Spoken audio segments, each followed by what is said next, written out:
listener production. Hey, Tara Cassidy with you and welcome to The Briefing. Child sex offenders are widely thought to be one of, if not the worst type of criminal. And now the opposition leaders promise to trial a national child sex offender register, if elected, to make it easier for people to get information about them in the hopes of protecting kids. But will it make any difference? I think the policy has really been designed to throw a bit of red meat out there.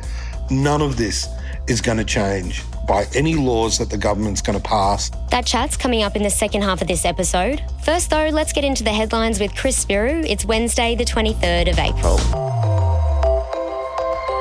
Morning, Tara, and morning to you listening wherever you are, whether you're at home or on the way to work. Good morning. And good morning to Peter Dutton, who has won his first leaders debate against Anthony Albanese last night. And we'll get into why I loved this debate so much more than the others in a moment, Tara. But the three Channel 9 panellists said that Dutton won by a fraction, and that was on his decisive cost of living language and promises. I believe with my experience, I have the ability to say to the Australian people that I can lead our country through an uncertain time, rebuild the economy and help get the cost of living pressures down so that families can afford to live again.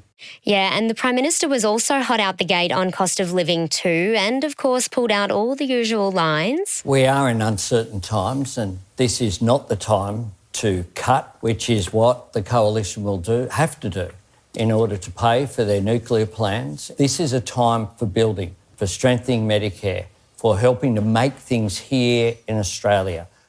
Yeah, and interestingly, both leaders did promise to stick to their respective energy plans, regardless of the outcome of the upcoming election, with Dutton saying he was choosing nuclear because it was in Australia's best interests and not because it was politically popular. But Albo then argued that it had no support from voters or the private sectors, meaning investors too, because it was a poor policy. Now, we did hear Labor rehash their hip pocket promises, so HEC slashing, free TAFE, bulk billing GP visits, tax cuts and 5% house deposits, which seems to be appealing more to voters than the coalition's promised 25 cents a litre petrol cut and more domestic gas for Australians. That's if the early polling is anything to go by. Yeah, but where Dutton ultimately won the debate is his combining of those promises, so the fuel cut and more Australian gas, with the LNP's $1,200 tax cuts and his plans to reform what one of the panellists called economic surgery and tear up red tape to fix major issues like the housing crisis. So those are some of the things that scored him a lot of points there. But above all, Tara, we got what I had been wishing for since the first debate, some real spice. Indeed. You ripped $80 billion out of those two items in 2014. Prime Minister, you couldn't lie straight in bed, honestly. This is unbelievable. You can go to abuse. No, well, it's just, you can go to just the personal reality. abuse. That's a sign of desperation, Peter, frankly. As he's lying. You couldn't lie straight in bed. I have never heard that insult being thrown around, but I'm grateful that I now know it, I guess. But look, my most favourite moment being when Albo ruled out making a deal with the Greens in the event of a minority government, which is what, a lot of the polling has been suggesting might just happen. And that's not a truthful answer from the Prime Minister there. Yes, it is. It's not. The Labor Party will fall over themselves to do a deal with the Greens. That's the reality. It's just you preference them. They preference an untruth put forward by Peter, who's part of a coalition. Prime Minister, you won't form a government with the Greens. No. You won't enter into any arrangements with the Greens. No, I won't. Okay. Oh, the sass in that. Ooh, okay. I've heard that a few times from my dad, if I'm being honest with you. Yeah, and look, interestingly, in all of the electorates that I've looked at so far, Labor is preferencing the Greens above Liberals, but that is not unsurprising. And look, there were also some where I saw 4 independents that were preferenced before the Greens over any other party. So I don't think it's necessarily across the board. Meantime, it's worth mentioning that overnight we've learned that Dutton is going to promise a spend of $21 billion more on defence over the next 5 years compared to Labor in what they've said is one of their last key policy announcements, and more on that's expected to come up today. Changing pace now, the Vatican has confirmed Pope Francis will be honoured at a funeral at St. Peter's Basilica on Saturday, with his body to lie in state at the Vatican from today. Tributes are flowing across the globe for the 88-year-old following his death on Easter Monday from a stroke and heart failure. Yeah, and Australia's Governor-General will represent the country at the late Pontiff's funeral, as well as US President Donald Trump, who has already committed to attending with Melania, Prince William on behalf of the Crown, and the UK's Keir Starmer and France's Emmanuel Macron. Ukraine's Volodymyr Zelensky is also expected to be in attendance, and attention is now turning to who the Pope's successor will be, which will be decided at an upcoming conclave where cardinals will gather to elect the new head of the Catholic Church. To New Zealand now, where their Deputy Prime Minister and leader of their minority coalition has introduced a bill to Parliament to define men and women by their biology and, in effect, prevent trans people from being recognised under law. It's a move New Zealand First Leader Winston Peters says is a swing back towards common sense whilst ensuring laws reflect, quote, biological reality. Yeah, and although the members' bill is highly unlikely to turn into legislation, given it needs to be selected at random from a ballot and then receive majority support in Parliament, it has been slammed by the country's opposition leader as a typical populist policy. The proposed law comes less than a week after the UK Supreme Court unanimously found the legal definition of a woman does not include transgender women and refers only to a biological woman. Yeah, the UK government at the time saying the ruling brought clarity and confidence for women and those who run hospitals, sports clubs and women's refuges, while transgender advocates warned it could have far-reaching effects and stop trans people from accessing essential services and spaces. And look, while we're on this UK case, it is important to note that what goes on overseas in their legislation does not affect our legislation here in Australia, but where the concern is that it's opening up these conversations and political debates, which I'm sure a lot of transgender people and allies are listening to this morning going, oh, do we really, really need this on the agenda? But, you know, it's here and it's a matter of time to see how we deal with it. 25 of Australia's top swimmers may have been robbed of medals due to a doping scandal that rocked the 2021 Tokyo Olympics, according to a new report. 23 Chinese athletes tested positive for the banned substance trimetazidine, or TMZ, ahead of the Games, but were cleared by Chinese authorities and the World Anti-Doping Agency after the tests were attributed to food contamination. And at the time, it sparked fierce criticism from a number of athletes and supporters, including Australia's Mac Horton, who infamously refused to stand alongside Chinese athlete Sun Yang on the podium at the World Championships in protest of what he said was lenient treatment of drug cheats. Horton did not stand up on the medal podium and he's still not standing up. They have a bit of rivalry. Now, a new report by Code Sports says that 25 Aussies, including Emma McKeon, Kyle Chalmers, Ariane Titmus, Molly O'Callaghan and others, were all beaten by Chinese rivals who tested positive for TMZ between the 2021 Tokyo Olympics and the Paris Olympics, again calling into question the decision to allow the Chinese athletes to compete at the time. The Australian Federal Sports Regulator, the World Anti-Doping Agency and Sport Integrity Australia have all come under fire for not defending Australian athletes, some remaining silent altogether. And some Aussie twins have gone viral after being interviewed about a crash on Queensland's Sunshine Coast that they witnessed, saying their mum had raced to try and help before realising the car had been stolen. And one guy, he was up there with our mum and he goes, run, he's got a gun. And our heart started to pound and I said, oh, Mum, where's Mum? I know it's so bad and we shouldn't be laughing, but all I can hear is Mr. G going, Mum. Mum. Look, the twins took to the project last night and of course they were interviewed about this clip that has now gone absolutely viral. And they were specifically asked about whether they were even capable of talking separately. This is what they had to say. Well, it just happens and we don't know why, But we have tried to talk separately, but we're not ourselves. It's not us.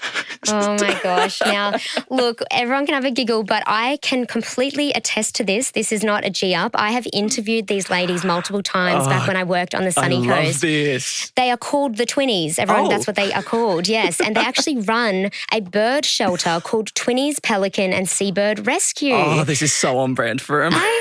And so when I first came across them, I tried to interview them and tried really hard to actually ask them not to speak together. But even when I did that, they responded together. So look, this dates back. It's written into the history books. This is legit. Go the Twinnies. Oh, I love it. And I love even more that you have a specific connection to them. That is the best. Yes, thank you, Chris. Now, that brings our headlines to a close, and thank you as well to you listening. Next up, we've got My Deep Dive, which is taking a look at whether a national child sex offender register would actually work from someone who spent years investigating this issue alongside police. Have a listen to that up next.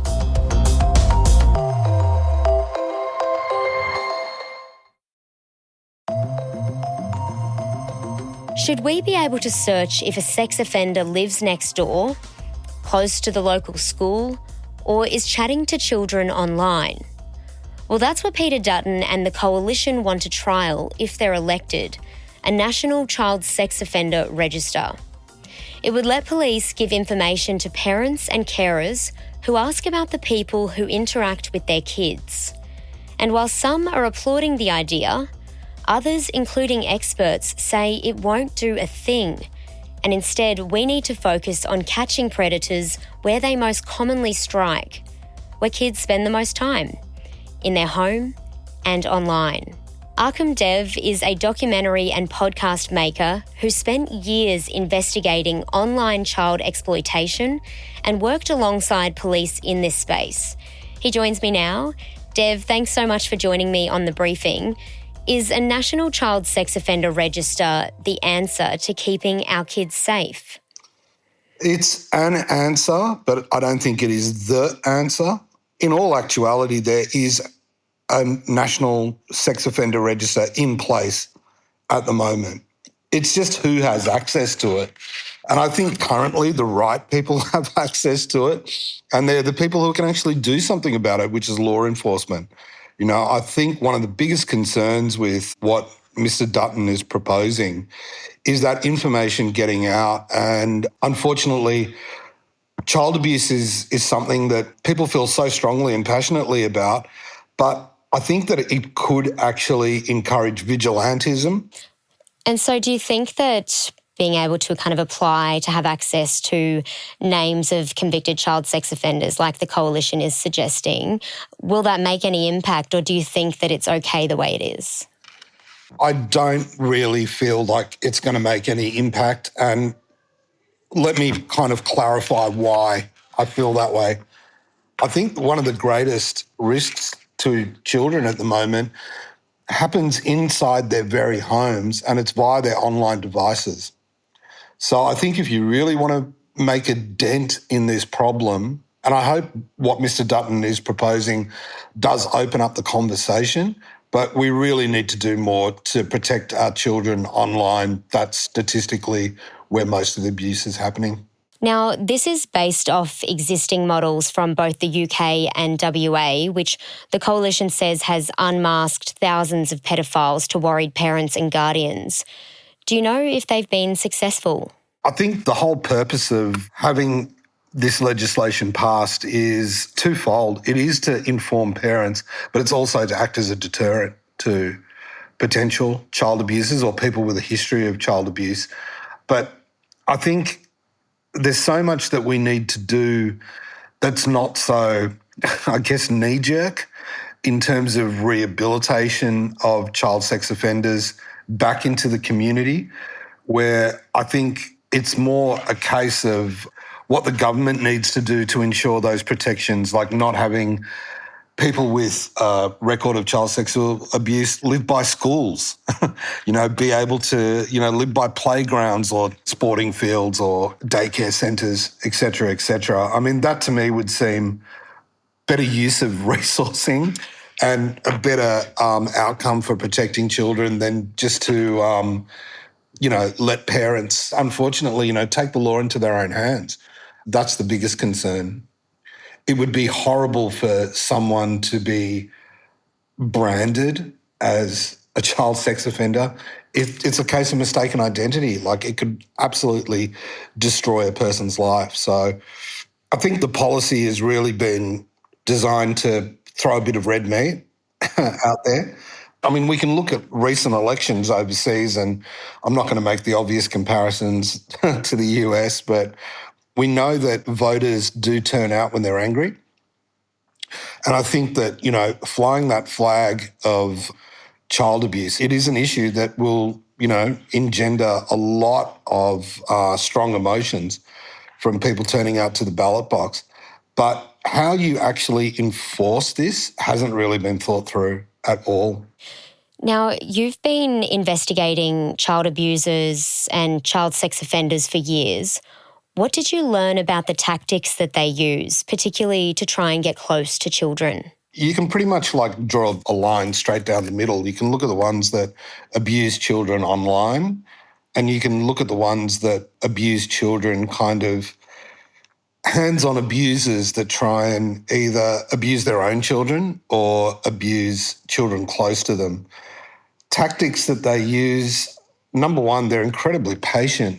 A lot of the families of victims will say that they feel abused as well because there's, so much ingratiation and grooming of the parents of the children. And look, I think one of the things that we really have to face up to if we're going to make a dent in this is that a lot of hands-on child abuse is occurring by parents abusing their own kids. It's a horrible, uncomfortable topic to deal with, but we have to acknowledge it if we're going to make any kind of change in this. And in addition to parents and caregivers, in your series, Children in the Pictures, we heard about kind of tactics that included sharing of instruction manuals between child sex offenders online and going into particular kinds of workplaces where they might be able to get close to children. Are you able to explain a little bit more about that?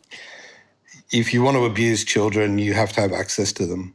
I don't think you really need to, have a creative imagination to understand that teachers are often implicated in child abuse cases, sports coaches, members of the clergy.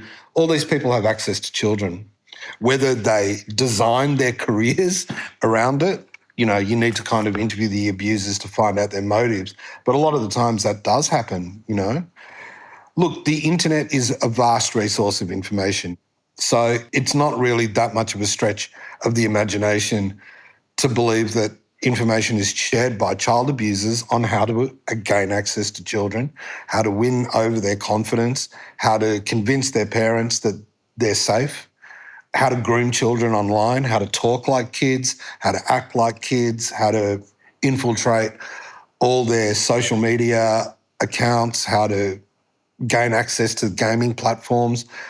Of course, it's all there. If you have that motivation to abuse children, you'll find the right groups of people. You will find the people that will give you all the tips and tricks. And I still think that a lot more resourcing should be put into that rather than trying to identify people who have done their time in prison.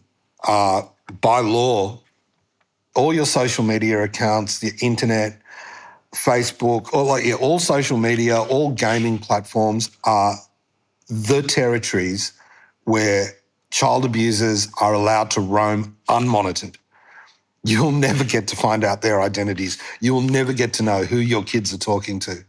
There's so many levels of obfuscation that can occur that we can do something about.